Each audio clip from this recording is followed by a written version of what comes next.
Bonjour à tous, moi je suis Alice Aupetit, je suis psychiatre, je travaille dans le service de psychiatrie de l'enfant et de l'adolescent du professeur Cohen à la Pitié-Salpêtrière. Donc je vais faire la dernière présentation de cette journée qui a été riche et avec des interventions passionnantes à la fois des scientifiques et aussi des associations d'usagers. Donc moi, je vais vous parler de l'accès aux soins des adolescents et des jeunes adultes qui présentent des signes psychiatriques émergents. Donc vous allez voir ici, il n'est pas question vraiment de marqueurs génétiques ou de sciences dures, entre guillemets, mais plus de données qualitatives voilà, sur la façon dont les personnes qui présentent des symptômes psychiatriques parviennent jusqu'à des soins spécialisés. Julie Bourgin nous a parlé des enjeux de l'intervention précoce, qu'on peut résumer en 3 enjeux principaux. L'enjeu qui consiste à retarder ou voire à empêcher la survenue d'une maladie psychiatrique. L'enjeu qui consiste à améliorer le pronostic fonctionnel en limitant le nombre d'hospitalisations à long terme. Et enfin, les enjeux médico-économiques. Il y a une étude de la London School of Economics qui a montré que 1 euro investi dans le champ de la prévention de la psychose permet d'en économiser 15. Donc, l'intervention précoce a montré ses bénéfices dans le champ de la psychose. Mais pour qu'elle soit utile, le prérequis nécessaire, c'est que les sujets qui ont besoin de cette intervention précoce accèdent aux soins. Il y a une étude parue dans Schizophrenia Research en 2013 avec des données issues de la cohorte EPOS, donc European Prevention of Psychosis Study, qui a montré que le délai moyen entre les premiers symptômes que présente un jeune et la demande d'aide était environ de 72 semaines, 73, et qu'ensuite, il fallait 119 semaines en moyenne pour que de cette première demande d'aide, il y ait une prise en charge spécialisée. Donc quand on ajoute les 72 et les 119 semaines, on arrive à 183 semaines, ce qui fait à peu près une durée de 3 ans et demi pendant lesquels ces symptômes d'état mental à risque, finalement, ne sont pas détectés, ne sont pas pris en charge.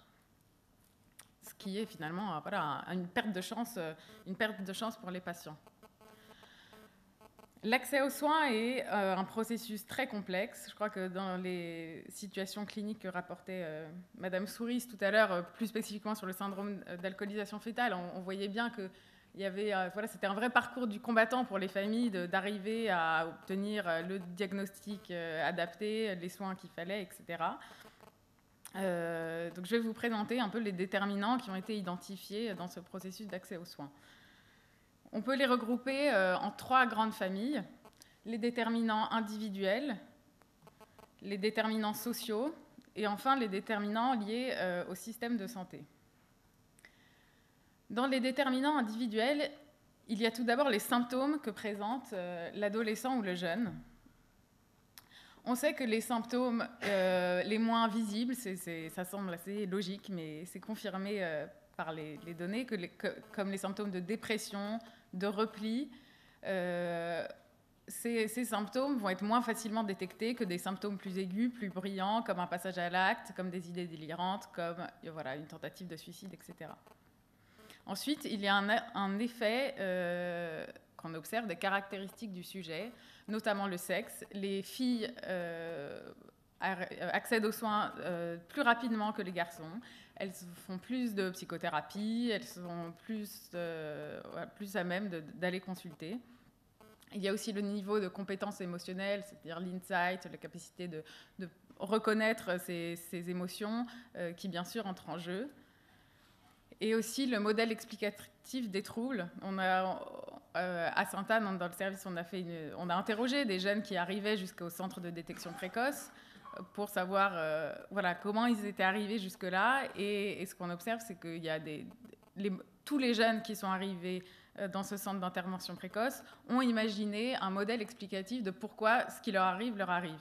Et il y en a qui disent, moi je suis née comme ça, je me suis toujours sentie bizarre, je me suis toujours sentie différent des autres, j'ai l'impression qu'on ne peut pas faire grand-chose pour moi. Ceux-là, ils mettent logiquement beaucoup plus de temps à arriver aux soins que ceux qui se disent « j'ai eu l'impression vraiment qu'il se passait quelque chose dans mon cerveau, que mon cerveau ne fonctionne plus comme avant, et donc il fallait que j'aille voir un médecin. » Voilà. On va passer maintenant aux déterminants sociaux de l'accès aux soins. Il faut savoir que l'entourage a un rôle absolument majeur dans l'accès aux soins des adolescents et des jeunes adultes qui présentent des symptômes psychiatriques émergents. Au centre d'intervention précoce à Sainte-Anne, aucun des jeunes qu'on a interrogés n'est venu de lui-même consulter. À chaque fois, c'est quelqu'un de l'entourage qui l'a accompagné dans cette démarche. Voilà. Ça, c'est un extrait de l'enquête Ipsos qui a été réalisée par la Fondation Pierre Deniker en février dernier, où on posait la question à 600 adolescents si vous ressentiez un besoin d'aide psychologique, à qui vous en parleriez en priorité. C'est très clairement un membre de la famille que les jeunes s'adressent dans un premier temps.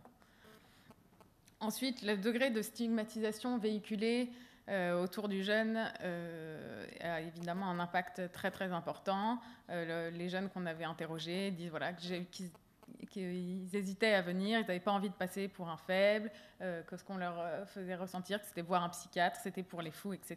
Des phrases qu'on entend souvent. Enfin, le milieu scolaire a également un rôle très très important. Il faut savoir que ça fait partie vraiment des missions officielles de l'éducation nationale de participer à la prévention des troubles, des problèmes de santé en général, mais aussi en santé mentale, et que le milieu scolaire est souvent révélateur des difficultés psychiatriques chez un jeune. La troisième grande famille de déterminants, ce sont donc les déterminants liés au système de santé, et notamment la collaboration entre les professionnels de santé. Il y a une étude parue en 2007 de Viviane Coves-Masfetti qui a montré qu'en France, parmi tous les pays d'Europe, la France était le pays où le taux d'adressage de médecins généralistes vers le psychiatre était le plus bas. Bien sûr, c'est important que les soins soient accessibles, qu'ils soient gratuits, qu'il y ait une disponibilité de ces soins. C'est vrai qu'il y a des files d'attente. Souvent, les familles nous disent mais j'avais appelé le CMP, mais on m'a dit rappelez dans 2 ans, on n'a plus de psychiatre, ou des histoires comme ça. Enfin, la qualité de l'alliance thérapeutique est évidemment très, très importante. Il faut qu'il puisse y avoir un climat de confiance entre les professionnels et le jeune ou la famille qui vient. C'est important que les professionnels puissent intégrer l'entourage à la prise en charge. Là aussi, on rencontre des familles qui nous ont dit mais les premiers professionnels que mon enfant a rencontrés, le professionnel ne voulait pas nous voir, ne voulait pas nous rencontrer, il voulait que ça reste entre le jeune et lui. Souvent, ça effraie les familles qui, du coup, voilà, ne sont plus engagées dans les soins. Qu'est-ce qui se passe après l'accès aux soins? L'accès aux soins, c'est bien, c'est le premier pas. Il faut avoir accédé à une première consultation spécialisée, mais qu'est-ce qui se passe après? Ce n'est pas une fin en soi. Il y a la question de l'engagement dans les soins. Il y a une étude suisse de Bonsack qui a montré qu'après une hospitalisation pour un premier épisode psychotique, la moitié des patients échappaient aux soins après cette première hospitalisation, étaient perdus de vue, sortaient du système de soins. Ce qui, évidemment, est associé à un plus mauvais pronostic.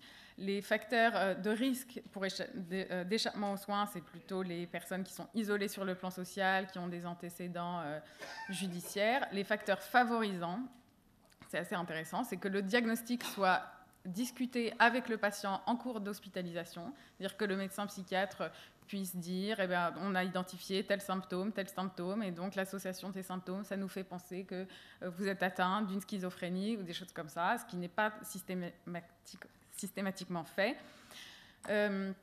Qu'il y ait un plan de traitement qui soit construit en collaboration entre les équipes hospitalières et ambulatoires. C'était un petit peu l'idée du secteur, donc il y a l'unité d'hospitalisation et que les personnes ensuite qui vont prendre en charge dans les CMP le patient travaillent ensemble. Que le traitement ambulatoire soit initié pendant même l'hospitalisation, c'est-à-dire que pendant l'hospitalisation, le patient puisse aller au CMP, puisse que ce soit bien articulé. En fait, c'est pas systématiquement fait et c'est un facteur favorisant d'engagement dans les soins. Et enfin, et des projets concrets qui soient élaborés avec le patient sur des choses aussi basiques que son logement, ses finances, ses occupations, les activités de la vie quotidienne. C'est un petit peu le principe du case management. Donc le case management, c'est par exemple ce que font l'équipe en Suisse, le dispositif TIP, ou alors encore le projet Opus au Danemark. Ce sont des équipes mobiles de Assertive Community Treatment qu'on pourrait traduire en français comme donc une prise en charge assertive, c'est-à-dire affirmée, une prise en charge solide dans le milieu. L'Assertive Community Treatment est reconnue comme une composante essentielle par les experts des psychoses débutantes, et donc il s'agit d'un petit peu de prendre en charge le patient de manière globale, en élaborant avec lui des projets concrets, de l'accompagner pour faire ses démarches, voilà. Et ces dispositifs d'assertive community treatment ont montré leur intérêt, puisque le taux de désengagement pour les patients qui sont pris en charge par un tel dispositif est de 7% contre 50% donc pour une prise en charge standard. Voilà, donc pour conclure, il y a 3 grandes phases dans l'accès aux soins. Le help seeking, donc qui consiste, qui met en général 3 ans et demi d'après l'étude de von Reventlow, qui est le délai entre les premiers symptômes et la première consultation. Ensuite, la première consultation avec un médecin généraliste jusqu'aux soins spécialisés. Et enfin, toute la partie qui consiste à être bien engagé dans les soins. Et pour favoriser ces 3 phases, ce qu'on remarque finalement à chaque niveau, c'est que le plus important, c'est que les personnes soient bien informées. Voilà.